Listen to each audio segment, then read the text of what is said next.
Seres extraños. Fantasmas. Perversidad humana. Sucesos inexplicables.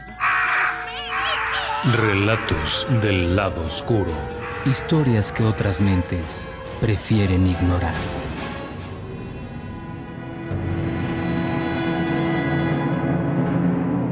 El caso de la señorita Amelia. Adaptación del relato original de Rubén Darío. Que el Dr. Z es ilustre, elocuente, conquistador, que su voz es profunda y vibrante al mismo tiempo, y su gesto avasallador y misterioso, sobre todo después de la publicación de su obra sobre la plástica de ensueño. Quizás podríais negármelo o aceptármelo, con restricción. Pero que su calva es única, insigne, hermosa, solemne, lírica, si gustáis. Eso nunca, estoy seguro. ¿Cómo negaríais la luz del sol, el aroma de las rosas y las propiedades narcóticas de ciertos versos? Pues bien, esta noche pasada, poco después de que saludamos el toque de las 12 con una salva, de 12 taponazos de la champaña Rederer, más legítima, en el precioso comedor rococó de ese sibarita de judío que se llama Lowensteiger, la calva del doctor alzaba aureolada de orgullo su bruñido orbe de marfil, sobre el cual, por un capricho de la luz, se veían sobre el cristal de un espejo las llamas de 2 bujías que formaban no sé cómo, algo así como los cuernos luminosos de Moisés. El doctor enderezaba hacia mí sus grandes gestos y sus sabias palabras. Yo había soltado de mis labios, casi siempre silenciosos, una frase banal cualquiera. Por ejemplo esta: «Oh, si el tiempo pudiera detenerse». La mirada que el doctor me dirigió y la clase de sonrisa que decoró su boca después de oír mi exclamación, confieso que hubiera turbado a cualquiera. Caballero, si yo no estuviese completamente desilusionado de la juventud, si no supiese que todos los que hoy empezáis a vivir estáis ya muertos, es decir, muertos del alma, sin fe, sin entusiasmo, sin ideales, canosos por dentro, que no sois sino máscaras de vida nada más. Sí, si no supiese eso, si viese en vos algo más que un hombre de fin de siglo, os diría que esa frase que acabáis de pronunciar, «Oh, si el tiempo pudiera detenerse», tiene en mí la respuesta más satisfactoria. ¿Doctor? Sí, os repito que vuestro escepticismo me impide hablar, como hubiera hecho en otra ocasión. Creo en Dios y su iglesia. Creo en los milagros. Creo en lo sobrenatural. En ese caso, voy a contaros algo que os hará sonreír. Mi narración espero que os hará pensar. En el comedor habíamos quedado 4 convidados, a más de Mina, la hija del dueño de casa, el periodista Riquet, el abate Puró, recién enviado por Hirsch, el doctor y yo. A lo lejos oíamos en la alegría de los salones de palabrería usual de la hora primera del año nuevo: Happy New Year, Happy New Year, feliz año nuevo. ¿Quién es el sabio que se atreve a decir esto es así? Nada se sabe. Ignoramos et ignorabimus. ¿Quién conoce a punto fijo la noción del tiempo? ¿Quién sabe con seguridad lo que es el espacio? Va la ciencia a tanteo, caminando como una ciega, y juzga a veces que ha vencido, cuando logra advertir un vago reflejo de la luz verdadera. Nadie ha podido desprender de su círculo uniforme la culebra simbólica. Desde el 3 veces más grande, el Hermes, hasta nuestros días, la mano humana ha podido apenas alzar una línea del manto que cubre a la eterna Isis. Nada ha logrado saberse con absoluta seguridad en las 3 grandes expresiones de la naturaleza: hechos, leyes, principios. Yo que he intentado profundizar en el inmenso campo del misterio, he perdido casi todas mis ilusiones. Yo que he sido llamado sabio en academias ilustres y libros voluminosos, yo que he consagrado toda mi vida al estudio de la humanidad, sus orígenes, sus fines. Yo, que he penetrado en la cábala, en el ocultismo y en la teosofía, que he pasado del plano material del sabio al plano astral del mágico y al plano espiritual del mago, que sé cómo obraba Apolonio el tianense y Paracelso, y que he ayudado en su laboratorio en nuestros días al inglés Crookes. Yo, que ahondé en el karma búdico y en el misticismo cristiano, y sé al mismo tiempo la ciencia desconocida de los faquires y la teología de los sacerdotes romanos, yo os digo que no hemos visto los sabios ni un solo rayo de la luz suprema, y que la inmensidad y la eternidad del misterio forman la única pavorosa verdad.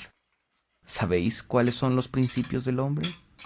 Grupa, Jiva, Linga, Shakira, Kama, Rupa, Manas, Buddhi, Atma, es decir, el cuerpo, la fuerza vital, el cuerpo astral, el alma animal, el alma humana, la fuerza espiritual y la esencia espiritual. Mina parece un tanto desolada. Me parece que ibais a demostrarnos que el tiempo... Y bien, puesto que no os complacen las disertaciones por prólogo, vamos al cuento que debo contaros, y es el siguiente. Hace 23 años conocí en Buenos Aires a la familia Reval, cuyo fundador, un excelente caballero francés, ejerció un cargo consular en tiempo de Rosas. Nuestras casas eran vecinas. Era yo joven y entusiasta, y las 3 señoritas Reval hubieran podido hacer competencia a las 3 Gracias. De más está decir que muy pocas chispas fueron necesarias para encender una hoguera de amor. Puedo confesar francamente que no tenía predilección por ninguna, y que Luz, Josefina y Amelia ocupaban en mi corazón el mismo lugar. El mismo tal vez no, pues los dulces al par que ardientes ojos de Amelia, su alegre y roja risa, su picardía infantil, diré que ella era mi preferida. Era la menor, tenía 12 años apenas, y yo ya había pasado de los 30. Por tal motivo, y por ser la chicuela de carácter travieso y jovial, tratábala yo como la niña que era. Y entre las otras 2 repartía mis miradas incendiarias, mis suspiros, mis apretones de manos y hasta mis serias promesas de matrimonio. En una, os confieso, atroz y culpable bigamia de pasión. Pero la chiquilla Amelia, sucedía que cuando yo llegaba a la casa, era ella quien primero corría a recibirme, llena de sonrisas y salamerías. ¿Y mis bombones? He aquí la pregunta sacramental. Yo me sentaba regocijado después de mis correctos saludos y colmaba las manos de la niña de ricos caramelos de rosas y de deliciosas grajeas de chocolate, las cuales ella, a plena boca, saboreaba con una sonora música palatinal, lingual y dental. El porqué de mi apego a aquella muchachita de vestido a media pierna y de ojos lindos no os lo podría explicar. Pero es el caso que cuando por causa de mis estudios tuve que dejar Buenos Aires, fingí alguna emoción al despedirme de Luz, que me miraba con anchos ojos doloridos y sentimentales. Di un falso apretón de manos a Josefina, que tenía entre los dientes, por no llorar, un pañuelo de batista, y en la frente de Amelia incrusté un beso, el más puro y el más encendido, el más casto y el más ardiente, qué sé yo, de todos los que he dado en mi vida. Relatos del lado oscuro. Y salí en barco para Calcuta, ni más ni menos que como vuestro querido y admirado general Mansilla, cuando fue a Oriente, lleno de juventud y de sonoras y flamantes esterlinas de oro. Iba yo ahí, sediento ya de las ciencias ocultas, a estudiar entre los Mahatmas de la India lo que la pobre ciencia occidental no puede enseñarnos todavía. La amistad epistolar que mantenía con Madame Blavatsky habíame abierto ancho campo en el país de los faquires, y más de un gurú que conocía mi sed de saber se encontraba dispuesto a conducirme por el buen camino a la fuente sagrada de la verdad. Y si es cierto que mis labios creyeron saciarse en sus frescas aguas diamantinas, Mi sed no se pudo aplacar. Busqué con tesón todo lo que mis ojos ansiaban contemplar. El Quejerpas de Zoroastro, el Caleb persa, el Koveikan de la filosofía india, el Arqueno de Paracelso, el Limbus de Swedenborg. Oí la palabra de los monjes budistas en medio de las florestas del Tíbet. Estudié los 10 sefirots de la Cábala, desde el que simboliza el espacio sin límites al que, llamado Malkut, encierra el principio de la vida. Estudié el espíritu, el aire, el agua, el fuego, la altura, la profundidad, el oriente, el occidente, el norte y el mediodía. Y llegué casi a comprender y aún a conocer íntimamente a Satán, Lucifer, Astarot, Belzebú, Asmodeo, Belfegor, Mavena, Lilith, Adramele y Baal.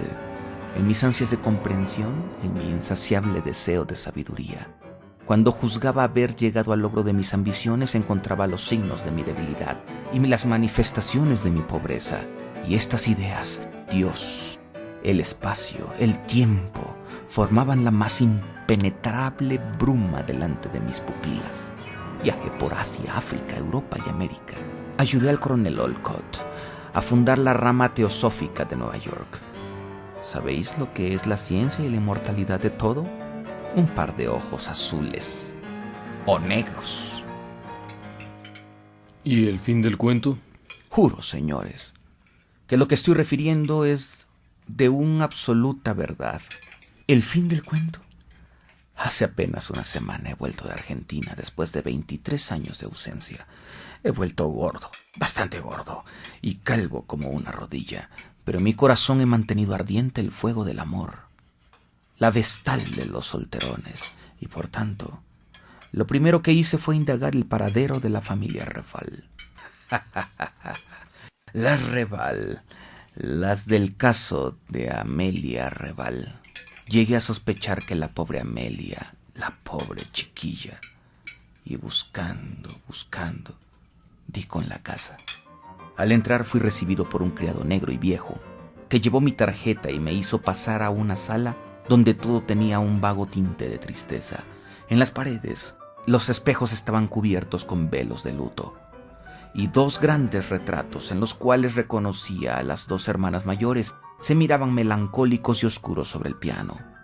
Luego tuve una conversación con Luz y Josefina llena de reticencias y de timideces, de palabras entrecortadas y de sonrisas de inteligencia tristes, muy tristes.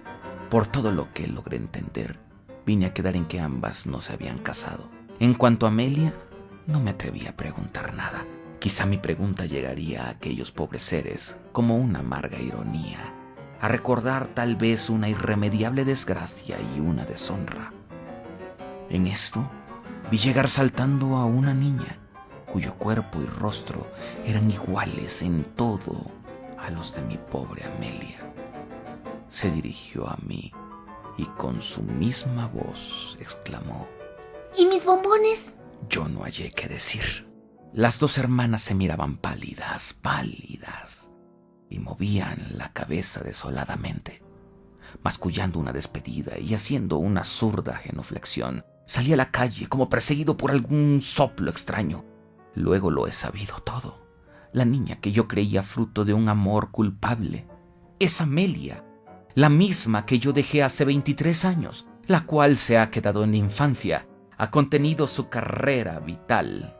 Se ha detenido para ella el reloj del tiempo, en una hora señalada, quién sabe con qué designio del desconocido Dios. El Dr. Z era en este momento todo calvo. El caso de la señorita Amelia, Rubén Darío. El relato El caso de la señorita Amelia que hoy escuchamos fue escrito por el nicaragüense Rubén Darío y fue publicado en el diario La Nación de Buenos Aires en el año de 1894. Félix Rubén García Sarmiento nació el 18 de enero de 1867 en San Pedro de Metepa, Chocoyo. Fue criado por su abuela tras la separación de sus padres. Sus primeros poemas son una mezcla de tradicionalismo y romanticismo, tales como Abrojos y Canto épico a las glorias de Chile. Su primer libro importante fue la colección de poemas Azul, que marcó el inicio del modernismo en la literatura. Rubén Darío también es conocido como el príncipe de las letras castellanas. A los 21 años, se casó con Rafaela Contreras. Poco después de un año, nació su primer hijo, y a los 5 años de casados, su esposa falleció. Después de viajar por distintos países, Rubén Darío se estableció en Buenos Aires, donde trabajó para el diario La Nación. Después fue a España como corresponsal y alternó su residencia entre París y Madrid, donde conoció a Francisca Sánchez, una mujer de origen campesino con la que tuvo un hijo y con quien vivió en adelante. Siendo ya un poeta de éxito en Europa y América, Rubén Darío fue nombrado representante diplomático de Nicaragua en Madrid en el año de 1907. Durante sus últimos 5 años de vida, Rubén Darío estuvo muy atraído por el ocultismo, el espiritismo y el esoterismo.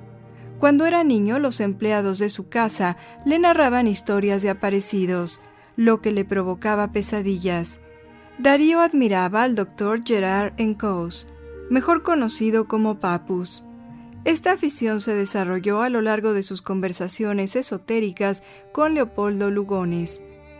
Fue Darío precisamente quien le presentó a Papus, a través de una carta a Lugones.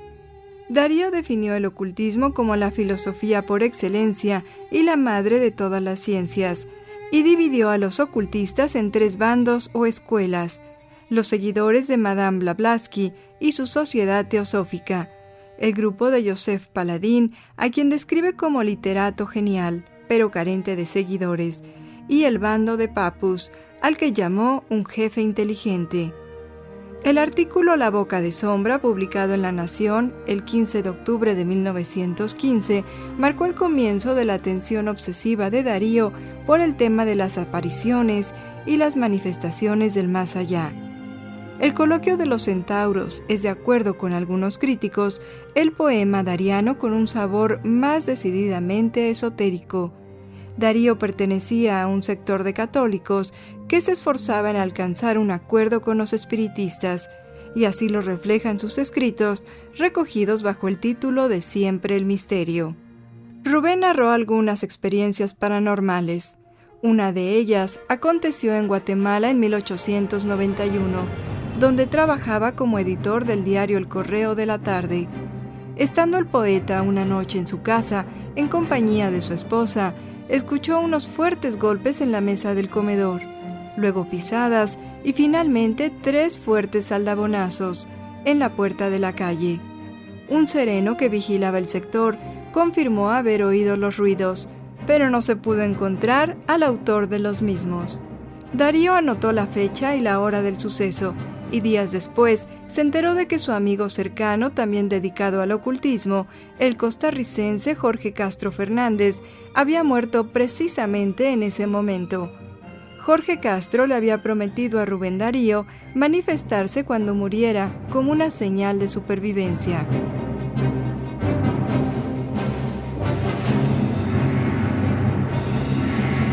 El relato El caso de la señorita Amelia aborda el enigmático tema de la eterna juventud, que ha interesado a los seres humanos desde tiempos inmemoriales.